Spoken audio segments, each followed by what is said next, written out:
José Núñez, congresista, buenos días, bienvenido a Radio Victoria. Buenos días, Juan José, ¿cómo estás? Un gusto poder llegar a la población arequipeña a través de Radio Victoria. Congresista, Estoy para resolver todas tus preguntas. Congresista, el día de ayer, miércoles, la Comisión de Economía, con 17 votos a favor, aprobaron un dictamen respecto a este tema del congelamiento o reprogramación de deudas de los bancos, congresista. Y quisiéramos saber el contenido precisamente de este dictamen. Lo escuchamos. Ya bien, Juan José. Un poco empezaremos por el inicio, valga la redundancia. La Comisión de Defensa del Consumidor emitió un dictamen. En este dictamen se hablaba de un congelamiento de deudas. Este congelamiento de deudas sí era dañino para el sistema financiero y para la economía en general del Perú. ¿Por qué razón? Porque congelar las deudas iba a limitar, cortar los ingresos de las cajas municipales, financieras, microfinancieras, y lo que iba a generar es que puedan caer en insolvencia financiera y quebrar, porque los costos operativos de estas entidades sí son muy altos en este sentido. Congresista, para un poco avanzar, dado que usted lo ha planteado y que la gente entienda lo que han decidido en la Comisión de Economía el día de ayer, podría en todo caso hacer una distinción, qué cosa es un congelamiento y qué cosa es una reprogramación, congresista Núñez. El congelamiento iba a significar que no se iban a cobrar intereses. Es que durante 3 meses... Pero congresista, he tenido la posibilidad de ver el dictamen y es una observación que se hacía, es que no está determinado de que no vayan a cobrar intereses. En el dictamen de la Comisión de Defensa del Consumidor, congresista Núñez, prácticamente era una reprogramación. Exacto, pero por eso, inicialmente era el congelamiento. Pero así es, la propuesta, el proyecto de ley que tengo acá, uno de los proyectos hablaba de congelamiento, es verdad. Pero el dictamen de la Comisión de Defensa del Consumidor no es un congelamiento propiamente dicho. Es una reprogramación. Así es.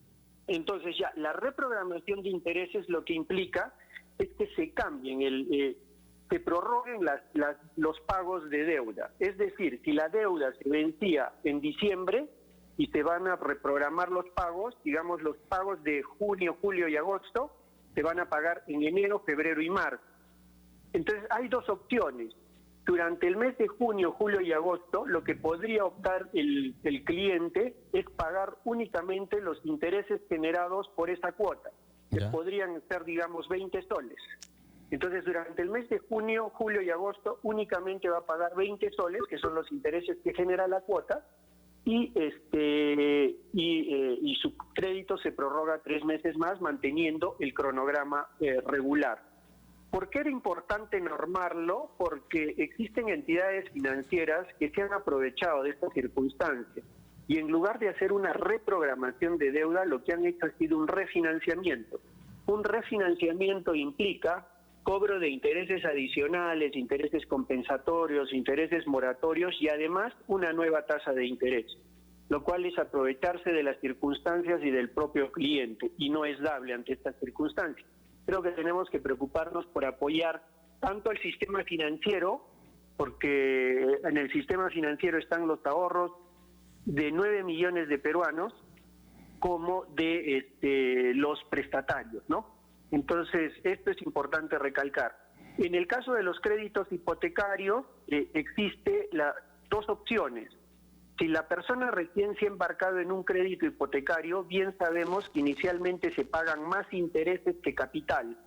Entonces, en este caso, que los intereses sean mayor que el capital, lo que se establece es que durante estos meses el cliente pague únicamente los intereses, no el capital o el 50% de la cuota.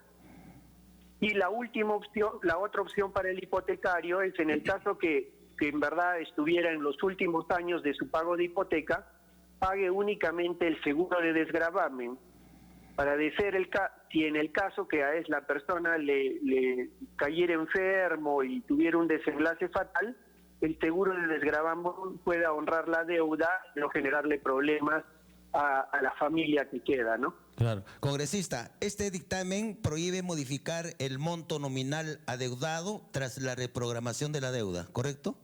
Exactamente. Ya.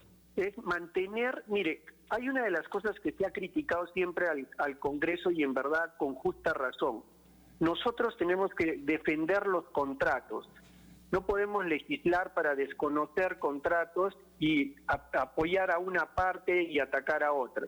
En este caso, se está respetando los contratos. Lo que se pide es que el contrato inicial, yo tenía un contrato de deuda con 30% de interés, que me reprogramen los pagos con la misma tasa de interés, sin gastos adicionales.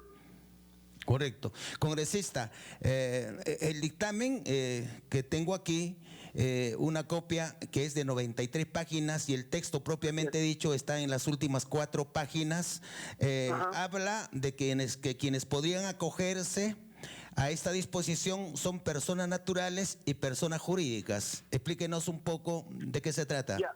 Bien, se pueden acoger las personas naturales que tengan ingresos de hasta 2.5 UIT.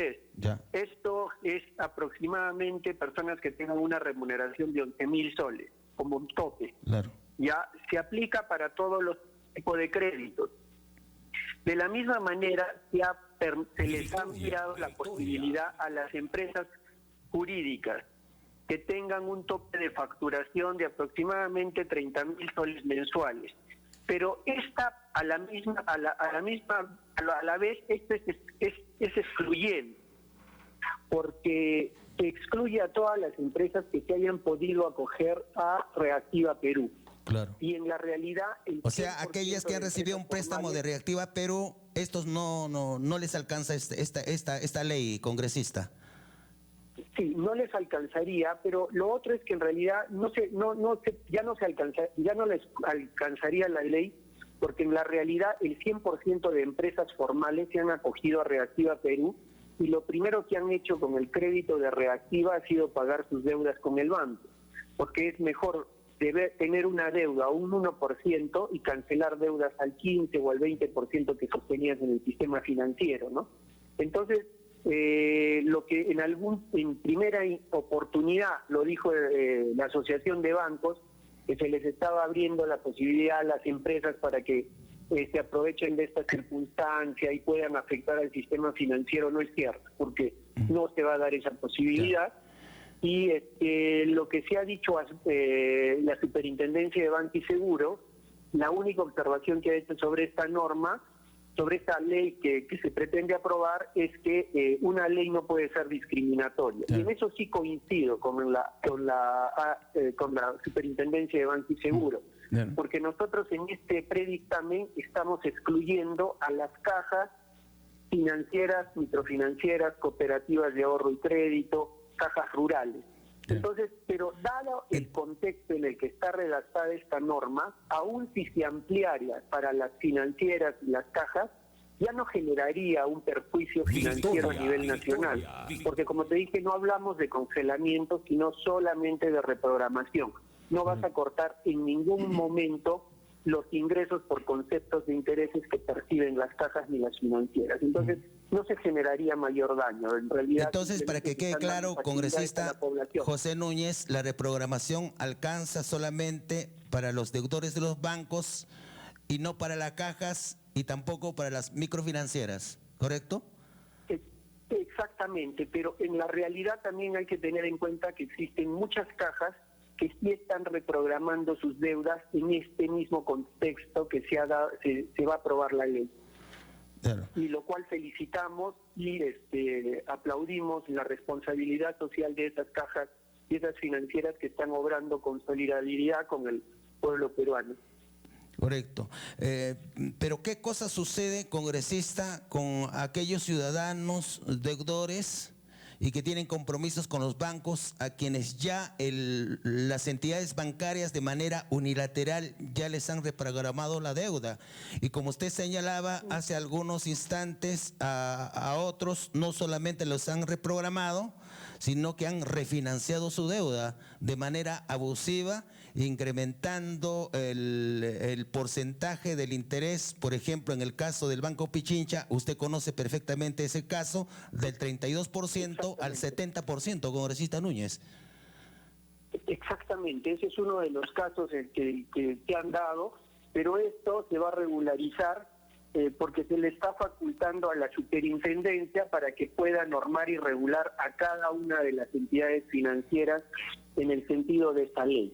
Entonces, no se preocupen las personas, si es que hay personas que ya han realizado pagos y que les han refinanciado, este asunto se va a regularizar una vez sea promulgada la ley, y los pagos en exceso que hayan podido realizar irán amortizados al capital, lo cual generaría la disminución de las cuotas futuras. Correcto. Congresista José Núñez, ¿existe expectativa de que este dictamen de la Comisión de Economía sea derivado al Pleno del Congreso de la República, sea agendado mejor para su debate y posterior aprobación? Yo tengo serias dudas, considerando el dictamen de la Comisión de Defensa del Consumidor que se ha producido hace varios días atrás, pero sencillamente no ha sido agendado para ser debatido en el Pleno del Congreso de la República. Segunda pregunta, congresista, ¿cómo es ese tema? Hay dos dictámenes en este caso sobre el mismo punto, un dictamen de la Comisión de Defensa del Consumidor y un dictamen de la Comisión de Economía. Antes de que pase el Pleno, tienen que ser consensuados los dos dictámenes. ¿Cómo se hace en estos casos? Sí, en este caso, el dictamen que predomina es el dictamen de la Comisión de Economía, porque es la comisión rectora de temas económicos. Ya. Entonces, o sea que el dictamen de la Comisión de Defensa del Consumidor ya se deja de lado. Sí, va a pasar el dictamen de la Comisión de Economía. Ya. Es más, en la Comisión de Economía forman parte también integrantes de la Comisión de Defensa del Consumidor, entre ellos el que está de presidente de la Comisión de Defensa del Consumidor, que es José Luna, y él ha firmado el dictamen aprobado el día de ayer. Entonces, yo no tengo la más mínima duda de que esto se vaya a aprobar y que se vaya a agendar. De no ser posible en el pleno del día de mañana, sería para la próxima semana, porque es algo a verse con prontitud y celeridad, es de necesidad de todos los pobladores. Pero ha habido una presión no solamente por parte de la ministra de Economía, el mismo presidente Martín Vizcarra ya ha adelantado opinión señalando de que si esto se aprobara, sencillamente él lo va a observar y lo va a devolver al Congreso de la República. Congresista José Núñez, tenemos en el mismo sentido la opinión de la Superintendencia y del Banco Central de Reserva, que finalmente han terminado argumentando que si se aprueba un proyecto de ley de esta naturaleza, o de pronto se están refiriendo al tema del congelamiento, sencillamente quienes serían fuertemente golpeados no solamente son los ahorristas, como ellos dicen, sino también las mismas entidades bancarias. ¿Usted cree en eso, congresista? Yo realmente tengo serias dudas, considerando los intereses que ellos cobran, leoninos, por los préstamos que hacen, congresista. Sí, lo que sucede es que ahora ya hablamos de temas diferentes. Por eso, inicialmente todos se opusieron en torno al congelamiento de interés. Y eso sí era dañino, porque lo que las entidades financieras prestan, las cajas, las financieras, es el dinero de los ahorristas, de los peruanos. No es el dinero producto de los de las inversiones de los inversionistas. Entonces, ¿por qué el banquero es tan importante? Si prácticamente lo que usted me acaba de decir depende de lo que el ciudadano deposite, o sea, ahorre en un banco, y ese capital que el ahorrista coloca en un banco lo mueve el banquero. O sea, el banquero, ¿cuál es el papel tan trascendental y el peso económico que tiene en el país, congresista, si finalmente termina dependiendo del ahorrista? Por eso mismo, es que el problema sería que si congelamos, a quien lo terminamos afectando es al ahorrista. Y eso generaría, lo que tenemos que tener... No, por eso le decía, si eso es así, o sea, ¿cuál es el capital que coloca el banquero? ¿Cuál es la plata que coloca si finalmente es el ahorrista que coloca el capital? Es que para constituir una empresa financiera no se requiere de millones de millones. Ya. Existe un capital que tienen que aportar, como toda empresa, que podríamos hablar que son las digamos, 11:00 soles o 400.000 soles, pero al final ellos terminan colocando en créditos de repente 10 o 20 millones de soles. Entonces, todo ese capital que terminan colocando es producto de las colocaciones. Es por eso que las cajas tienen tasas de ahorro tan atractivas. Congresista, o de pronto el negocio está pues en lo siguiente, cosa que hasta el momento parece que el Congreso no tiene la voluntad de tocar.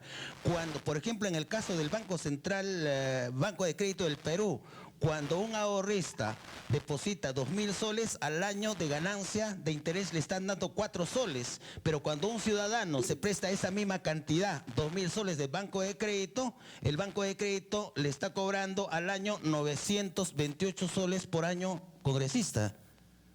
Ahí es el juego del banquero entonces.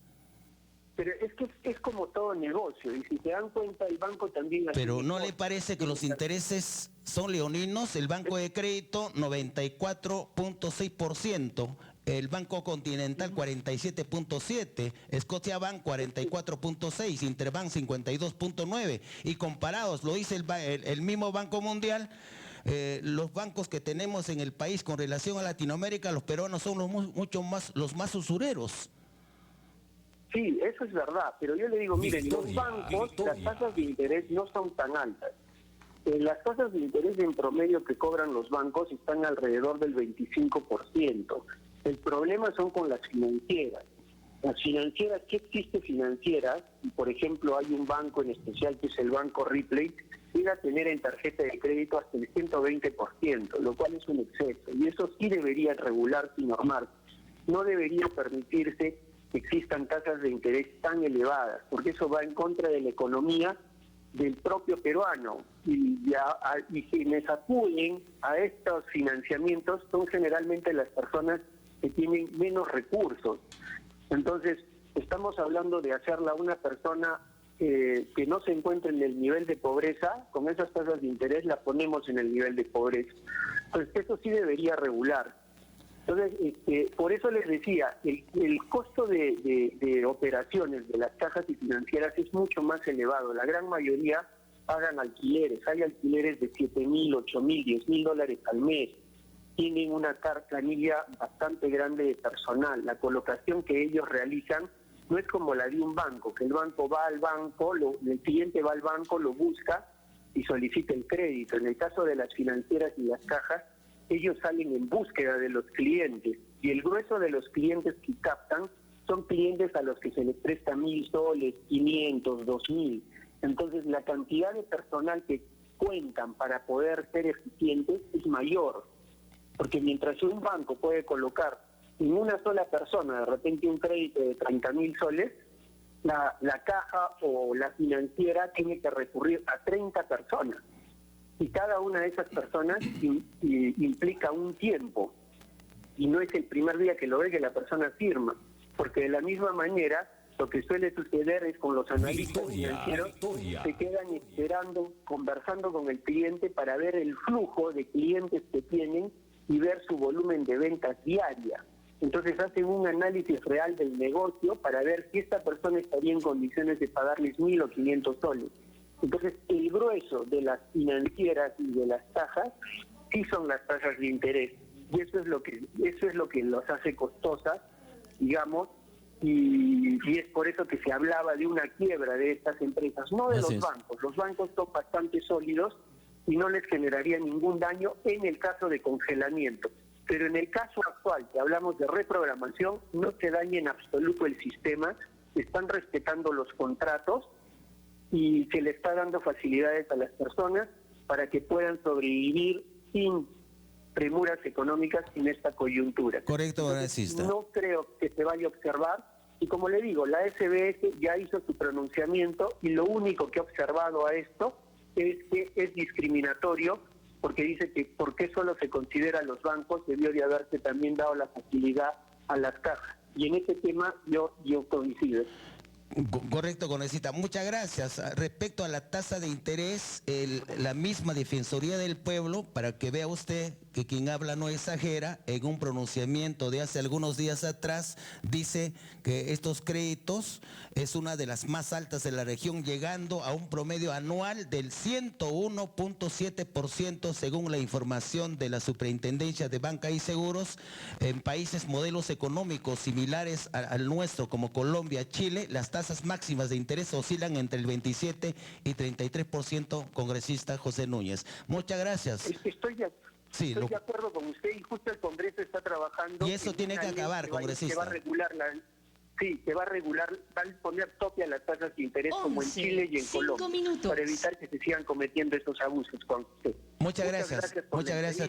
Buenos días a toda la población arequipeña. Muchas gracias al congresista José Núñez, vicepresidente de la Comisión de Economía.